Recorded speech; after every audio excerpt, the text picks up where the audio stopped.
Well, the Canadian Firearms Program has just sent me an email saying that they're planning on stealing more of my guns.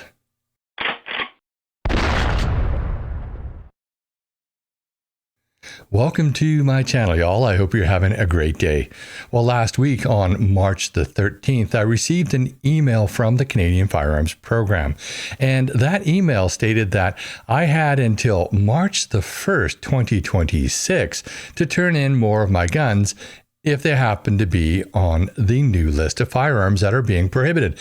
Let's go and see exactly what they sent me, and then we'll talk about it some more.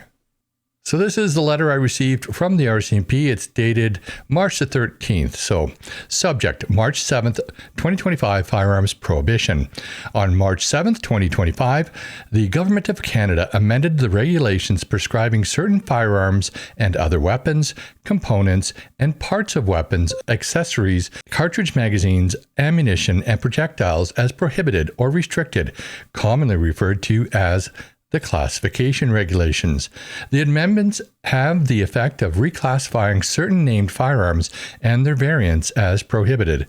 The detailed list of 179 unique makes and models of the newly prohibited firearms can be found at, and then it gives you a hyperlink. This is in addition to firearms prohibited on December 5th, 2024 and May the 1st, 2020. As a holder of a valid firearms license, you are being contacted by the Canadian Firearms Program as you may be in possession of one of these firearms. What this means for you. As of March 7th, 2025, these firearms are now classified as prohibited. An amnesty order expiring March the 1st, 2026 has been introduced, which protects owners who are in legal possession of one or more of these newly prohibited firearms on the day the amendments to the classification regulations came into force March 7th, 2025. The amnesty order allows individuals the time to come into compliance with the law. What you should know about the newly prohibited firearms. Owners must keep affected firearms securely stored in accordance with their previous classification.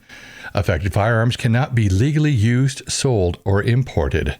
Affected firearms may only be transported under limited circumstances as set out in the amnesty order. Affected firearms cannot be legally used for hunting unless allowed through the amnesty order.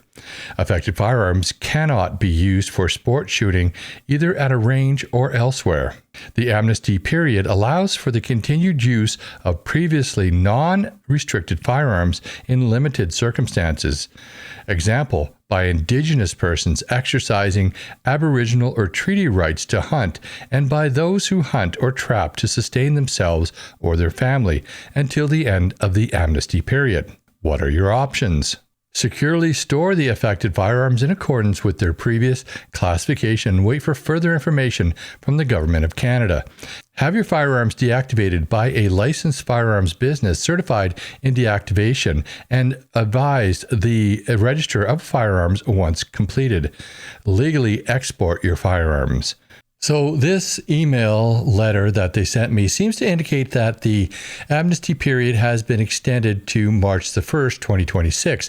However, when you go to the website, it seems to still say October 30th, 2025. So I'm not sure if there's two amnesty periods, whether this one is just for the latest prohibited firearms, or whether the entire amnesty period has been extended. I'm thinking that the entire amnesty period has been extended, but I don't know. I can't say for sure. It's just what seems to be the case. I went to the website, the Canadian Firearms Program website, to look up whether the amnesty period had been extended to March the 1st for everything. I couldn't find that, but I did find that everything, including the December 5th, 2024 prohibitions, the amnesty expires on October the 30th, 2025. So let's go to the website and see what it says there. And the lack of information is very telling. So I think they just haven't updated their website as far as the end of the amnesty period. So let's check that out and then we'll talk about it. Government of Canada extends list of prohibited assault-style firearms and moves forward on regulatory changes to strengthen gun control. Background: the Government of Canada has taken further steps to tackle gun crime and to uphold its commitment to keep cities and communities safe. Well, we all know that that is complete hogwash, because this is not removing firearms from criminals or people who commit crimes using firearms.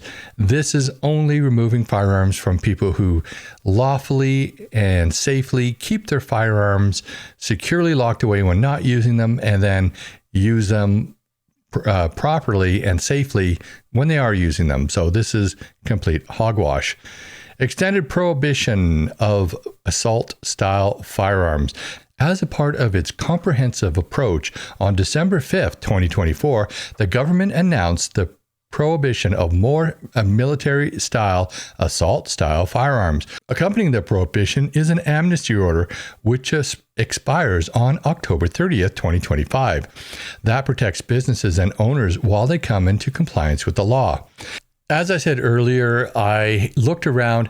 I didn't see where the new prohibition order had a different amnesty date on the website. So I think that the website just hasn't been updated. Whether that means it hasn't been updated to a second amnesty date, or whether the first amnesty date hasn't been updated to the extended March the 1st date. I believe, because it would make sense, that the amnesty date has been extended to March the 1st. However, the government doesn't always make sense, as we all know. Last week I did a video on this, and in that video I showed a clip of the deputy commissioner who is apparently in charge of this program, this gun theft. And in that clip, he was explaining how he is going to roll out this gun theft. Apparently, he's going to have the detachments, or the CFOs, communicate with gun owners, send them a letter. And in that letter, they're going to advise those gun owners to make an appointment with the local detachment so that they can bring their guns in so that they can comply with this gun theft. Can you tell us more about how the firearms will physically be returned and turned in? There's been a lot of discussion about how that might happen, and I know it's happening for businesses now, but can you tell us about how it would work for individuals? How will individuals physically return their firearms for destruction and compensation? Again, thanks. And I'll speak on behalf of the RCMP and the way that we're rolling out our program. We're clearly working very closely with all police services, because it does vary from province to province. But the intent would be the Canadian Firearms Program would communicate with those licensed owners that are in possession of a firearm that falls under the prohibition and would fall into the Firearms Compensation Program. The case management system would work with that individual to set up an appointment. There would be packaging and safe packaging. We have law-abiding gun owners that do this every single day, that ship and move firearms across our country safely. But the mechanism would be to set up an appointment. They would attend a local RCMP detachment. There would be an intake process. Again, we want to limit frontline police officer use, and so we're looking at alternative staffing models, including public servants and civil service and alternative models. We would actually then process. We would verify serial number, verify ownership. All of those processes go into an independent case management system that would share that data internally with government to process payment. Well, I don't think that that is a really good idea, because basically you're saying to the commissioner is saying to you, hey, you know what? This is what we want you to do, and we're ordering you to do this, but I don't work for them anymore. They can't order me to do anything. They can compel me to comply with the law, but they can't order me to do anything because I don't work for them anymore. And I'm not going to do that. Now, I'm not saying this is a good idea. I'm not saying that you should do this. I'm not a lawyer. I'm not giving you any advice, and I'm not counseling you to do anything whatsoever. I'm just going to tell you what I'm going to do. I'm going to send them a letter, and this is the letter that I'm going to send them. So I'll read this letter to you, and then we'll talk about it. Please accept this as my acknowledgement that I have received your correspondence compelling me to comply with the theft of my property by the Government of Canada. I will comply with this order. I will not resist. However, I do have an amnesty until March the 1st, 2026 at midnight. Therefore, in anticipation of another extension to that amnesty, and in the hopes that a reasonable conservative government will gain power and reverse this violation of my fundamental right of property ownership and the right against unlawful seizure of property, I will comply with this order between 2300 hours, 11 p.m., and 2359 hours on February 28th, 2026.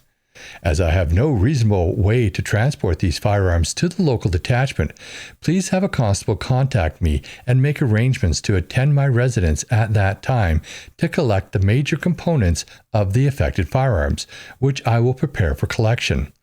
Please have them bring a box, as the affected firearms will be disassembled. Expect to receive only the parts covered by the order in council, that being the lower and upper receivers and the barrels. Furthermore, each of these firearms are worth $20,000 in US dollars to me. Please bring cash, as I have just cause, due to extensive experience with my former employer, the RCMP, not to trust them nor the Liberal government. Therefore, I must insist on compensation upon delivery. Now, of course, I don't really believe that the federal government will pay me what these firearms are worth, nor do I expect them to take my word for it of what they're worth to me. And I also don't expect them to pay me upon seizure of these firearms. That would be a little bit too much. But I did decide to put it in there just in case, and I wanted to let them know just how I felt about this seizure. And again, this is what I plan on doing. I'm not giving anybody advice, and I'm not telling anybody that they should do this as well. I'm not a lawyer.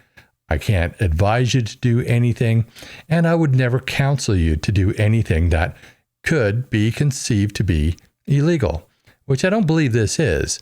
I would never do anything that I think is illegal either. But I do think that we don't have to make it easy for them. I'm not going to make it easy for them. I'm going to make them work for it a little bit. But that's just how I'm going to comply with this regulation. But I would like to know what you think of my plan. Put your comments down below. And while you're at it, please like this video, share with your friends and on social media. And if you haven't already, please subscribe to my channel and hit that bell notification so you never miss another video. Also, please join me on Thursday evenings at 6 p.m. Pacific time for my live stream, where you're invited to join in on the conversation. Thanks for watching, and I'll see you in the next video.